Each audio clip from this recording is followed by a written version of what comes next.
Good evening, ladies and gentlemen. Welcome to the Kimball Art Museum. I'm George Shackelford, Deputy Director, and it's my pleasure to welcome you here this evening in conjunction with the exhibition Dutch Art in a Global Age, Masterpieces from the Museum of Fine Arts, Boston. Tonight, our speaker is Perry Chapman, who is Professor Emerita at the University of Delaware, though she tells me she is busier than ever. In 1990, Perry published Rembrandt's Self-Portraits, a study in 17th century identity. And most recently, she's written about Rembrandt's house in Amsterdam, his collection, the friendly rivalries he had with artists in Leiden, and his late works. She has published on other painters too, notably Johannes Vermeer and Jan Steen. She was co-curator and co-author of Jan Steen, Painter and Storyteller, shown at the National Gallery of Art and the Rijksmuseum some time ago. She has received many distinguished awards and fellowships, and most recently was the 2022-23 Kress Beinecke Professor at the Center for Advanced Study at the Visual Arts of the National Gallery of Art in Washington. She is currently editor-in-chief of the Journal of Historians of Netherlandish Art. She formerly served as editor-in-chief of the Art Bulletin and is member and chair of the editorial board of the Nederlands Kunsthistorisch Jaarboek. One of her abiding interests is self-portraiture, and along with that, the exploration of artists' biographies and their working environments. It's in this context that she'll speak to us tonight about Rembrandt, the world, the studio, and a dog. Please welcome Perry Chapman.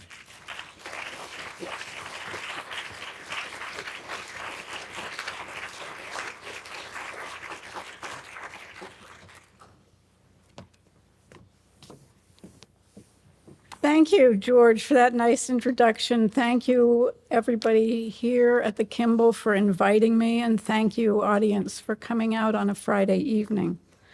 You have such a fabulous museum here, I can't tell you. I just love coming here. And what a marvelous exhibition. It does such an engaging job. Here we go. Such an engaging job of situating the Dutch in the big wide world of the 17th century and of immersing us in the global nature of their lives at home. I'm going to focus on one artist, Rembrandt van Rijn, who did not travel, but who brought the world into his studio and home, and into his art. It's a world more of the past than the present, that encompasses classical antiquity, the Holy Land, and the Renaissance of Italy of Leonardo, Raphael, and Titian. The Wedding Feast of Samson is an Old Testament subject rendered with heightened theatrical drama. Aristotle with the bust of Homer captures the Greek philosopher's contemplation of the great epic poet. Rembrandt was praised in his time as a universal artist, the highest possible praise, because it meant that he painted, etched, and drew all kinds of subjects based on his knowledge of history, religion, and art. His greatest ambition was to paint what are called history subjects, like these. Neither is in the exhibition. I'll try to alert you to things that I show that aren't. The wonderful array of smaller, but no less important works by Rembrandt on view here has prompted me to think about some of the things that make Rembrandt such a great, endlessly fascinating artist. So that you know what to expect, this lecture has an introduction, then 4 parts, all inspired by themes and works on display. So, introduction. A dog and a shell. I'm going to start small, and the dog is probably the size of 3 postage stamps, maybe 4. For each of these 2 intimate etchings, Rembrandt drew a part of the natural world from life. Let's look at their differences. First, note that the sleeping puppy is not signed. The ink at the bottom is a later collector's mark. The shell is signed Rembrandt Fake It, F for Fake It, 1650. The puppy is drawn with empathy, Its eyes are tightly closed, its paws and slip of a tail are tucked in. It huddles as if cold. Its nubby cropped ears suggest this is a working dog. It's no pampered lapdog, not what Edward Topsell in his commentary on dogs of 1607 would have counted among the foisting doggies for the pleasure of the rich. There's a hint of a chain right here and a scrap of cloth. You see it in Rembrandt's drawing of the same dog, somewhat older, secured with a menacing chain and in a crude open hutch. This is a humble dog that Rembrandt knew, perhaps from his neighborhood, or perhaps it was his. Whether he was a dog lover or not, Rembrandt was a fabulous observer of dogs. You can find these in the exhibition. And for the dog lovers in the audience, here is the painter Jan Steen's dog. It's a hunting dog, a Keukerhondje, bred for luring ducks into traps with its white tail. The American Kennel Club only recognized this historic breed in 2018. In contrast to the local, ordinary dog, this shell is emphatically one that Rembrandt could not have picked up on the beach. The Cornus marmorius from the Indian Ocean must have been one of the countless shells brought to Amsterdam by Dutch East India Company ships. Available in specialty shops or straight from sailors, shells were collected as rare natural wonders from foreign lands. Two beautiful still lifes in the exhibition speak to this fascination with shells. In the early 1620s, Balthazar van der Ast sets exotic shells against an array of local fruits, flowers, butterflies, and a fly right in the center that looks like it's on the surface of the canvas. Toward the end of the century, Adrian Corte produced this tiny examination of just shells. Jan Govertsen van der Aer was a well-to-do textile merchant. Displaying one of his finest specimens, he is portrayed as a connoisseur of shells. The Dutch use the term liefhebber, literally one who has love, for passionate, knowledgeable collector connoisseurs. Collecting shells is a practice that goes back to antiquity. As part of natural philosophy, shells were studied as nature's wonders, as evidence of God's infinite creativity. Quite astonishingly, Rembrandt is recorded as paying the highest price for a shell at auction in his time. We know that he owned a large quantity of shells, marine life, and many other natural rarities. That Rembrandt was a leafhebber of shells and many other things, as we shall see, speaks to his education. Unlike most painters, he had been to Latin school, and it has recently been verified, attended the university in Leiden for 2 or 3 years. But according to his earliest biographer, his parents took him out of school because he wanted to draw. Although he got a late start as a painter, his education helped ensure that he would be a knowledgeable, ambitious, and universal artist.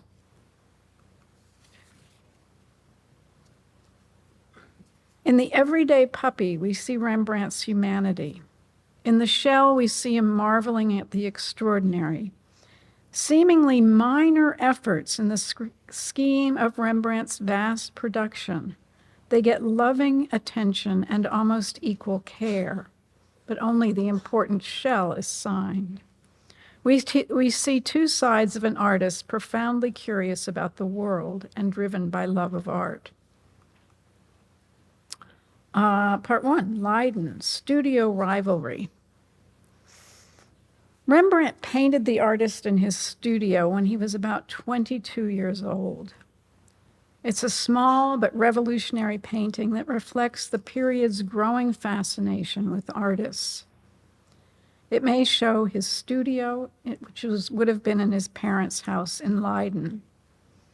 A plain room with cracked plaster walls and a floor of broad planks, it is furnished only with necessities for painting. A table holds oils and solvents, Palettes hang on the wall. To the right of the painter is a grinding stone for making the pigments that give oil paint its colors.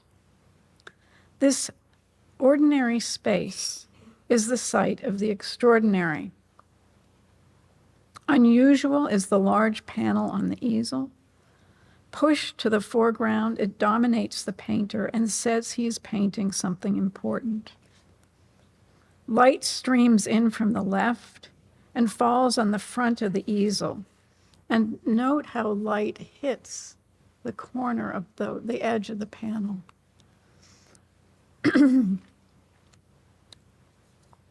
It's the light of imagination, even divine inspiration. The painter's fanciful clothes and oversized hat are not real studio attire.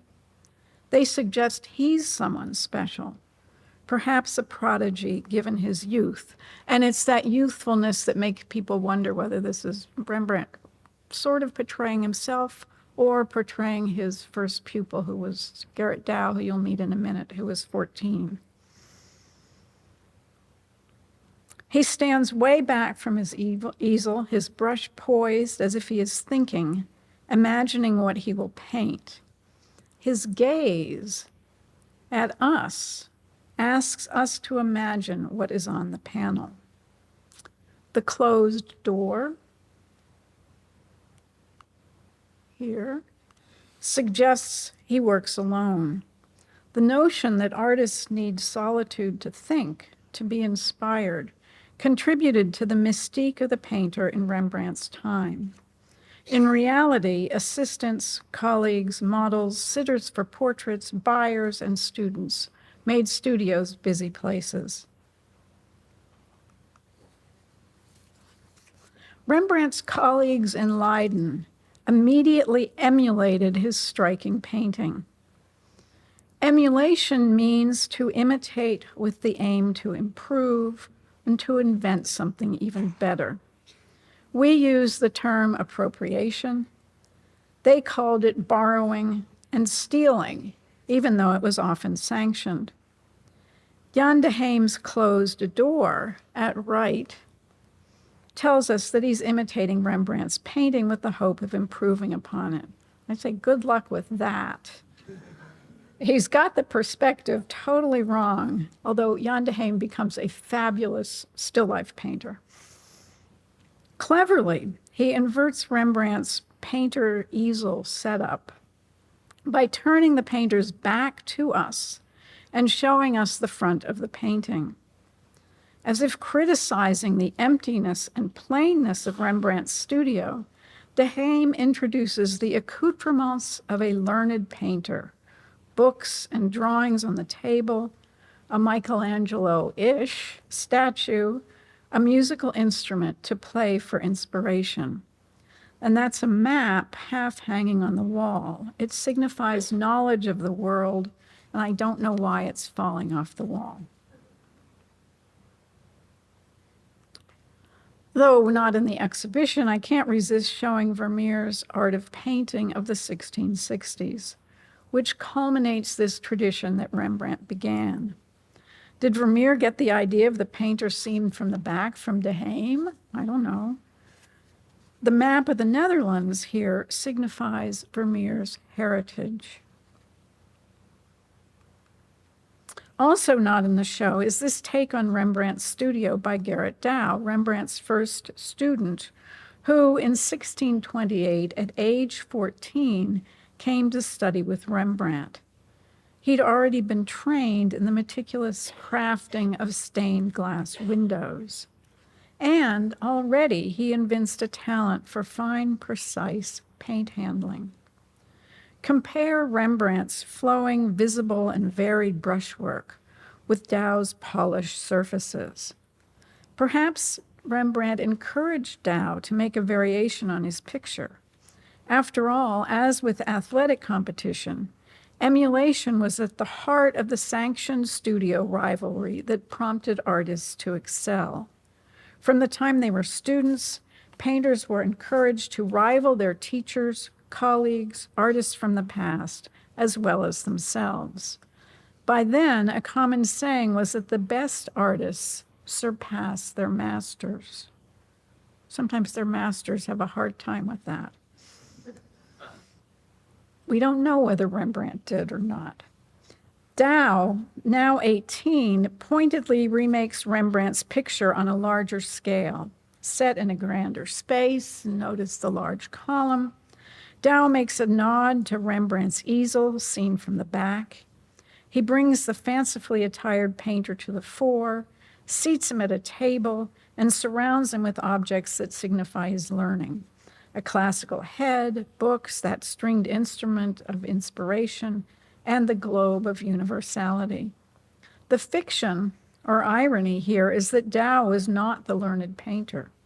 The son of a glass engraver, he'd started as an apprentice to learn his craft as early as age 10, perhaps even 8. Rembrandt was the painter with real knowledge. Rembrandt and Dow kept up a career-long friendly rivalry. Dow's Dog at Rest of 1650 is one of my favorite paintings in the exhibition. Its subject, an ordinary dog, is not typical of Dow. The way it's painted is. Made about 10 years after Rembrandt's etching, Dow was again attempting to outdo Rembrandt by bringing his dog to life, by creating the sense that we've come upon a real dog set in a real space. Dow paints in oil colors what Rembrandt only made in black and white. And by the way, there's a Michelangelo painting in this museum that is actually a similar kind of emulation, and that Michelangelo is copying in paint an engraving from the Northern Renaissance. Dow describes the dog and objects that say ordinary dog, a wicker basket, earthenware vessel, bundle of sticks, plain wooden shoes, with meticulous precision and refinement. Each dog demonstrates a different mode of naturalism and a different signature style. Rembrandt's suggestive loose handling versus Dow's descriptive fine manner. Dow at once plays to the ordinariness of Rembrandt's dog and departs from the plain, sketchy style with which Rembrandt captures the effect of wiry fur. As thin and hair-like as his etched lines are, they do not mimic fur. Claiming supremacy for his skilled fine handling of paint, his curious looseness, Dow, who was famed for using a brush with made of a single hair, paints the dog's individual hairs. The dog's tail protruding beyond the ledge into our space, though not quite trompe-l'oeil, signifies Dow's extraordinary illusionism. The dog's slightly opened eyes suggest unthreatened watchfulness, as if it's aware of the viewer or keeps an eye on the painter. We'll return to Dow, who would spend his career in Leiden, where he would capitalize on this exquisite fine style to become the most famous and most highly paid painter of 17th century Holland. Part 2, Amsterdam, Portraits and Etchings. In about 1632, Rembrandt moved to the thriving, growing port city, Amsterdam. This map of 1649 showcases Amsterdam's rapid, planned, recent, and continuing expansion. And I can point, oops, no, I didn't mean to do that, but we can go back. This area is the canal ring, the beginning of the canal ring, if you've ever been to Amsterdam, and you can see its regularity, as well as the fact that all the people in the fine houses here have nice big gardens compared to everywhere else. And the regularity of the planning is what's new.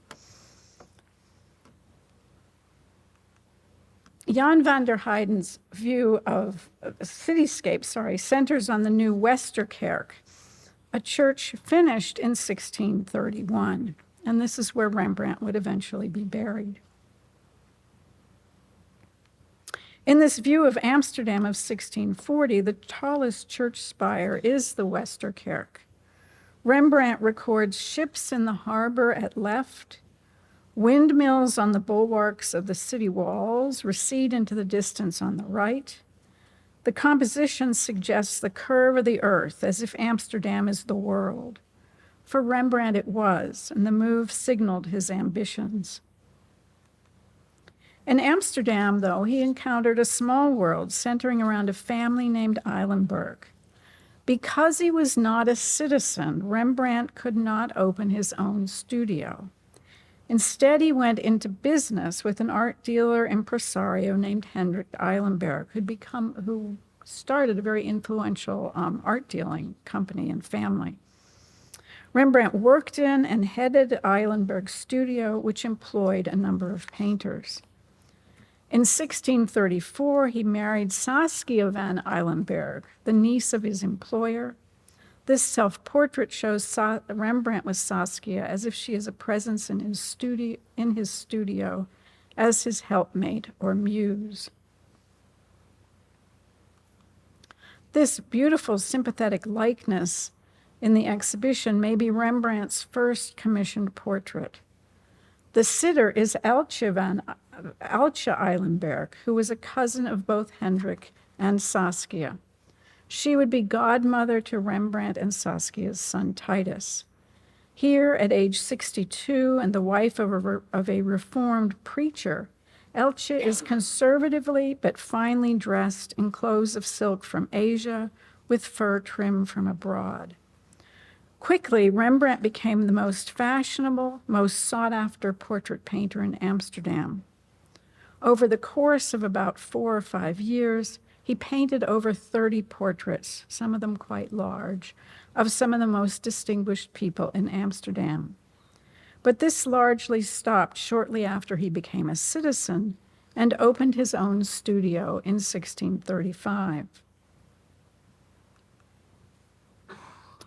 These two paintings, Eltje from the MFA and the bust of a Jew owned by the Kimball, show the stylistic and conceptual development of Rembrandt as a portraitist. The early formal portrait was commissioned and painted to suit the demands of the sitter. Later in his career, Rembrandt had more control over what he painted, and his style became looser and freer or more painterly. The later likeness is more informal. We are aware of the brushstrokes. The sitter has not been identified, but he must have been a young Jew. He wears a skull cap. Presumably, he was somebody Rembrandt knew, perhaps from his neighborhood, which was home to a number of Jews, many of them expelled from Portugal. Amsterdam was more tolerant than much of the rest of Europe, although Jews could not hold public office. We see a similar development in portrait prints in the exhibition.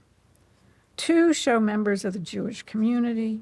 Samuel Manasseh ben Israel, or at least that's what this has been called for a long time. I see from the label that there are doubts about that. But anyway, Manasseh ben Israel was a rabbi and writer whose book Rembrandt would illustrate. Ephraim Bonus was a Jewish physician, supporter of Manasseh ben Israel, and Rembrandt's friend. A difference here of 10 years show how Rembrandt has developed his use of shadows and tone to create the suggestion of thought and contemplation. Another decade later, and a still more intimate portrait. By this time, Rembrandt was portraying primarily his friends. Jan Lutma was a famous, distinguished goldsmith, and Rembrandt portrays him as such. He holds a candlestick, and on the table beside him are his tools and a silver bowl in the fashionable auricular style. Abraham Franzen was a close friend who helped Rembrandt financially and became guardian of his daughter after his death. An apothecary, he sold not just medicines and the ingredients for medicines, but pigments for painting. And I've also learned apothecaries sold pigments for cosmetics and makeup. He specialized, he was also a collector, as we see from the Chinese figurine on the table and the paintings on the wall. He specialized as a leaf-hebber of prints and drawings. Here, by the light of a window, he studies a work of art on paper, perhaps one by Rembrandt. There are so many fine prints in the exhibition that I think we should pause for a moment to think about what such a connoisseur and we might look for in these. I love the way the prints are spread out throughout the different rooms and galleries. Still, it can be hard to concentrate on the prints in the face of so many colorful paintings and shiny objects. My recommendation is look at the prints separately and spend time with them. Perhaps go get a cup of coffee and go back. Come for a second visit and look just at Rembrandt's prints because they are so astonishing. Also, keep in mind, etchings were less costly to make and to buy than paintings. To be sure, Rembrandt made a good bit of money selling them. But to Rembrandt, they were no less important than the paintings he made. They allowed him to do what he wanted, and they provided a medium for experimentation. What did connoisseurs value, look for, and want to know about prints? Some viewers were familiar with the printmaking process, and they marveled at the deftness with which Rembrandt handled it. Comparing these two biblical prints of 1641 and 1654, they could see changes in his highly original etching style, which becomes somewhat more simplified as he grows older. Rembrandt's prints are mostly etchings, which is why they look as loose and free as drawings. Etching is in many ways like drawing. A copper plate is covered with a softish ground, kind of like wax, that is soft enough to draw on with an etching needle. The work of biting the lines in the copper plate is done with acid. Rembrandt was secretive about his etching process and materials. Both the ground and the acid required experimentation to get the right formulas, for which Rembrandt had to be something of a scientist. But another viewer might have been much more interested in the biblical subject matter, might be astonished by the decision to render, I was warned this would happen. Astonished by the decision to render an angel as feet and legs as he departs from having performed a miracle. Or moved by the humanity in the Holy Family fleeing Egypt. And look at the concern on Mary's face, in the face of the threat to her child. Here are two states of the shell. In the first, Rembrandt rendered just the shell using some dry point, and dry point is scratching into the plate with a needle, which creates the dark velvety quality. In the second, he gave the shell a shelf to sit on and darkened the background. Rembrandt is known for treating each impression, each separate piece of paper, as an individual work of art. He's also famed for reworking his plates, which you see here, to improve upon his composition, or some people said so that he could sell more prints. Indeed, a collector might want two states of the shell, which was regarded as an exceptionally rare and expensive print. Landscapes were thought of as having near medicinal qualities. A viewer might seek relief from cares or melancholy in a print such as this. And it appears that after Saskia's death, Rembrandt found solace in drawing and etching the countryside around Amsterdam. The Three Trees is his largest, most dramatic landscape. And when you look at it, just take a deep breath, calm down, and practice close looking to appreciate Rembrandt's ability to capture the details of daily life. A thunderstorm is approaching. Note the city in the distance. At left, the fields and workers, fields with cows and farmers. At right, a fisherman and a seated woman. Lovers in the underbrush next to the river at the right are not visible in this slide, I don't think.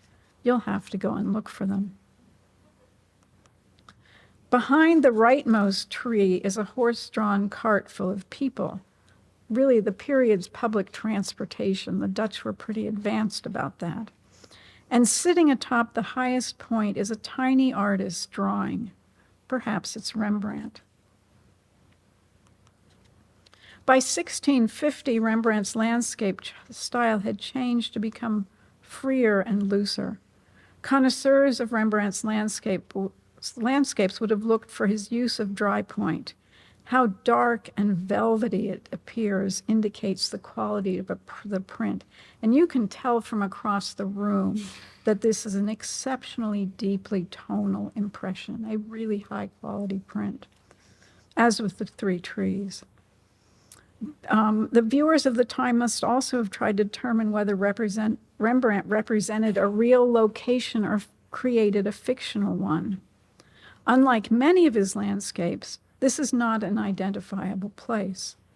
It shows Rembrandt's preference for old-fashioned farm buildings. Here we see a medieval type, a longhouse. He avoided representing the much newer kinds of buildings in the countryside, in keeping with his preference for the past and the resistance of modernity. Part 3, the world in the home. Back to the city.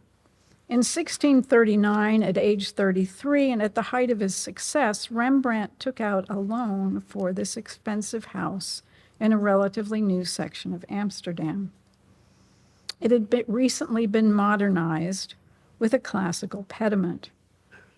It was a house large enough for his professional needs. Artists' studios were typically in their homes, and he already had a lot of students to teach. And it was large enough for what he and Saskia hoped would be a growing family. Well, life did not go as planned. After multiple childbirths and illnesses, Saskia died in 1642, so 3 years later, leaving Rembrandt alone with their young son, Titus. 3 other children had already died in infancy. In 1656, at age 50, Rembrandt went bankrupt. His business was put in the hands of his common-law wife, Hendrika Stoffels, and the young Titus, which we can imagine must have been humiliating.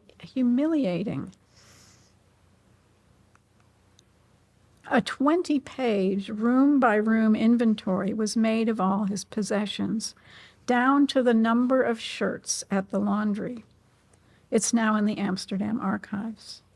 Everything was to be sold, including the house, which has been reconstructed on the basis of the inventory as the Rembrandt House Museum. Like any historic house, it is somewhat of a fiction, though still I recommend, if you get to Amsterdam, do visit it. Let's take a quick tour. Here's the kitchen. Supposedly the sink dates to the original house, but everything else is an approximation of what he owned and their best guess as to how the rooms were laid out according to the inventory.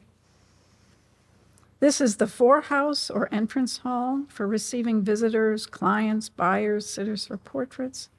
25 paintings hung on the wall in this room. According to the inventory, about 130 paintings were displayed throughout the house by Rembrandt and an array of artists, some quite famous, and many from the past. He didn't collect what would have been contemporary art in his time. Rembrandt had more than 60 sculptures, some marbles, some plaster casts, many of them copies of famous classical and Renaissance work. So Rembrandt went bankrupt largely because he spent so much money on collecting. True, he didn't handle his finances well and he had stopped paying his mortgage, but his passion for art did him in.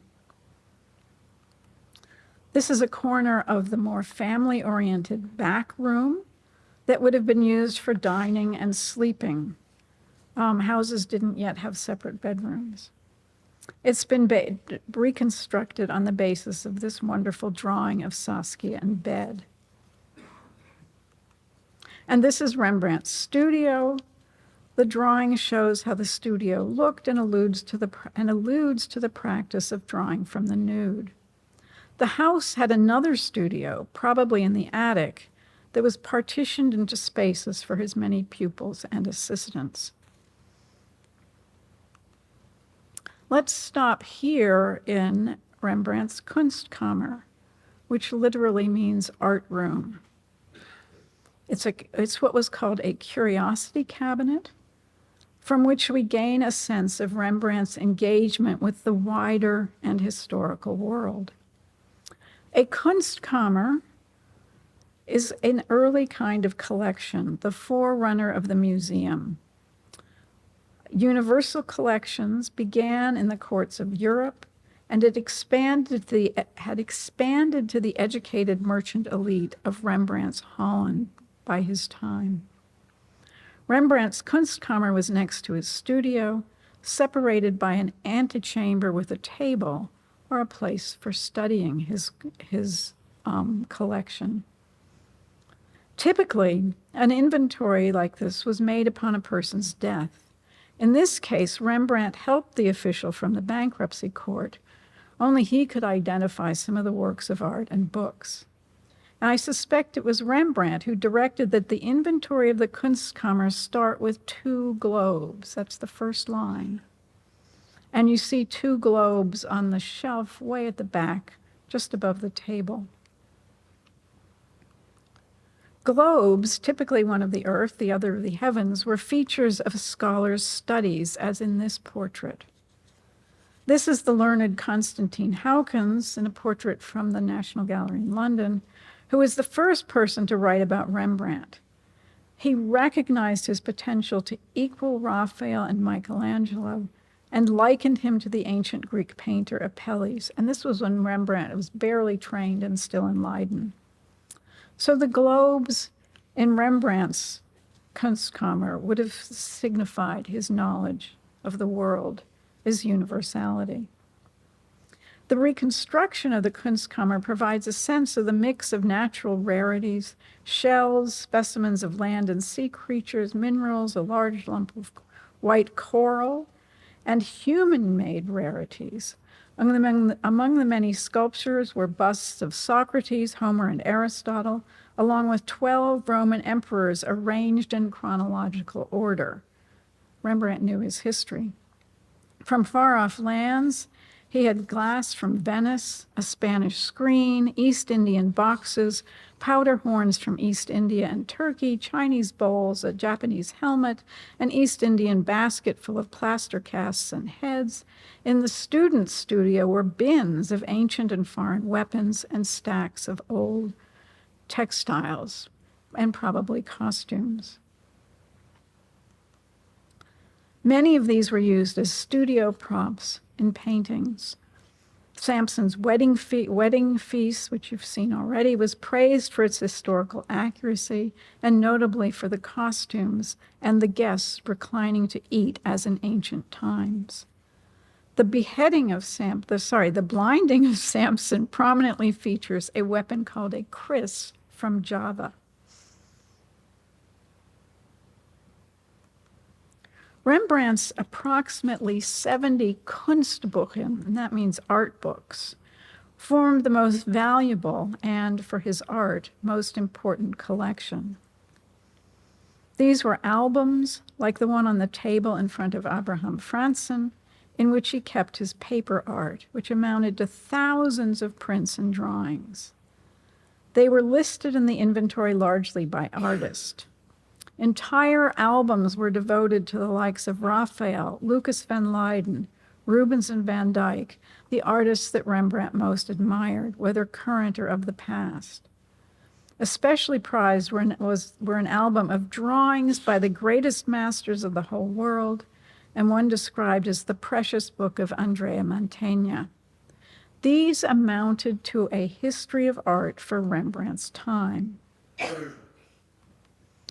They were the only way that Rembrandt could see great art in far-off places, and we tend to forget how, when there were no photographs and no colored prints, how did you see things if you didn't go there? This is it. Leonardo's famed Last Supper, a fresco in Milan, Italy, was widely known through prints such as this. Rembrandt made several drawings based on this particular engraving. We know from the dog, another dog.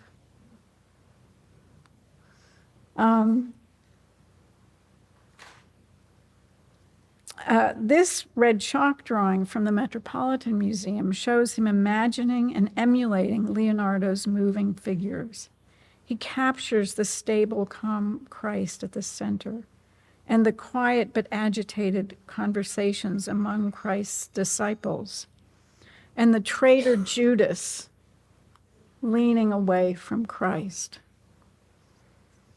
He shifts Leonardo's symmetrical perspectival setting off-center to dramatize and naturalize it. We see the impact of Rembrandt's study of Leonardo's fresco in paintings of biblical suppers, the wedding feast of Samson, which you've seen, and the supper at Emmaus from the New Testament. The complexity and sophistication of Rembrandt's process of emulation would have delighted viewers in the know. Self-making. This final section of my talk is about self-portraits and self-making. Since the Renaissance, painters had strived for and achieved an intellectual, professional, and social status that elevated them above practitioners of more manual crafts such as metal smithing or tapestry weaving. As they became increasingly self-aware, painters crafted their images or fashioned themselves through self-portraits, whether for their contemporaries, for themselves, or for posterity. We might think of becoming and behaving like an artist as a process of self-making. At a time when it was difficult for women to become artists, Maria Schalken portrays herself displaying her creation on her easel. I want to briefly show Judith Leister's self-portrait in Washington to bring out some similarities. Each woman makes a point of displaying a special tool. Leister holds an expensive paintbrush, the handle of which is made from a quill so large it must have come from an African porcupine. Schalken, a painter with a much finer style, has an unusual contraption attached to the top of her easel that protects her painting from light and, I think, dust. Each is finely dressed, each shows off the characteristic fruits of her labor, and each takes pride in being an artist.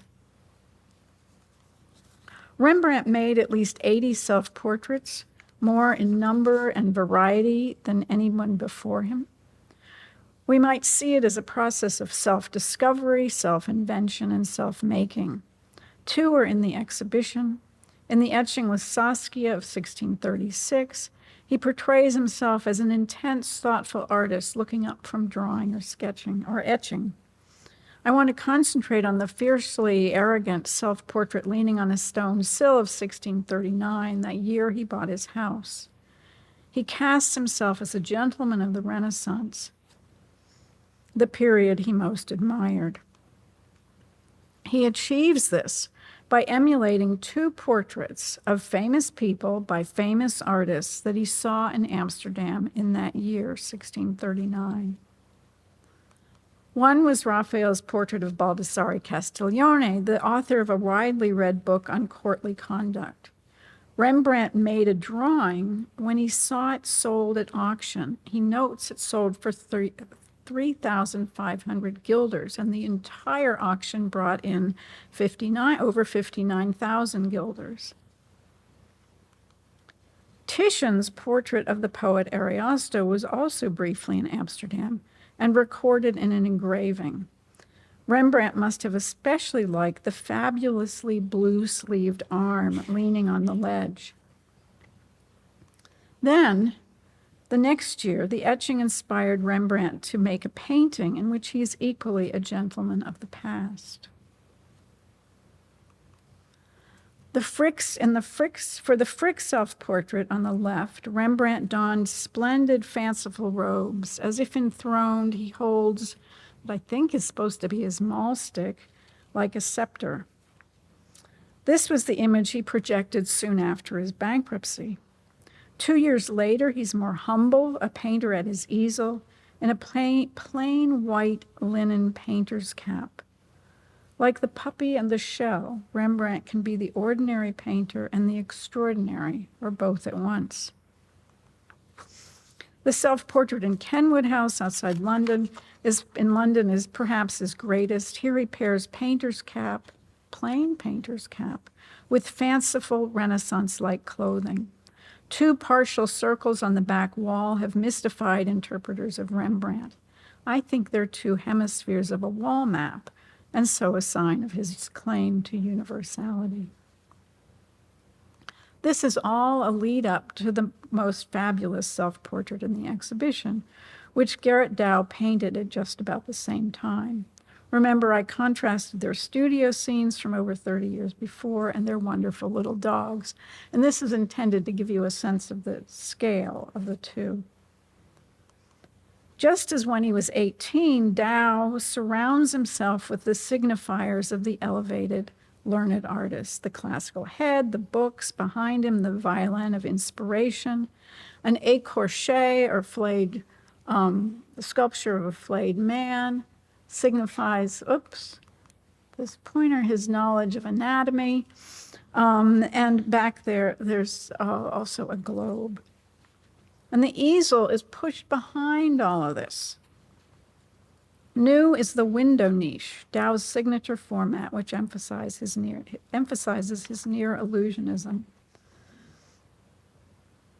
His style is so deceptively real-looking that Dow was referred to as the second Parrhasius. Parrhasius being the ancient Greek painter who fooled his colleagues with a painted curtain, hence the tapestry pulled aside. And the book that, which is clearly, when you get up close to it, a printed book of some sort, may be intended to be a book of biographies of artists, and Dow is claiming that he belongs in one of these books of famous artists that were being written at the time. Remember, Dow is said to have used a brush made of a single hair. His style is so fine that he was reputed to have sat under a parasol and waited for the dust to settle before beginning to paint. He didn't want the dust to mar the surface of his pictures.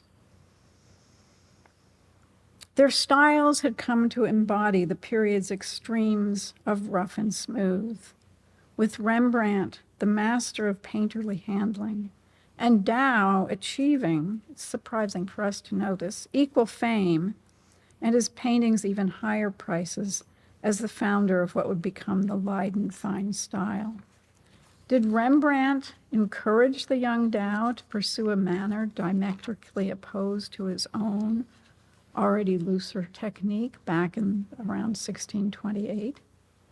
Later, as both achieved success, did each inspire the other to push his signature style to its limits?